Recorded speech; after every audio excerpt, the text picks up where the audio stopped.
ওগুলো সব ক্যামেরা হয়ে যাওয়া ও ওই আয়নায় কেমন হয়েছে আমাদের? এখন খাওয়ার আসতে চলছে আমাদের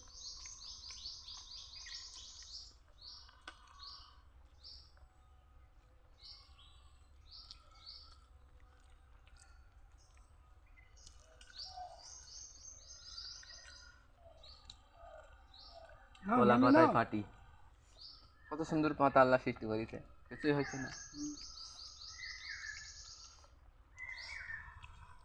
ওই গোনা হয়ে যায়, নষ্ট হয়ে যায়। বিয়েতে যে পাতাগুলো দেয় কিন্তু এই কলা পাতা নষ্ট হবে না, ততক্ষণ বদমাইশ না করো। তোর বাতাস না ভালো মনে করছি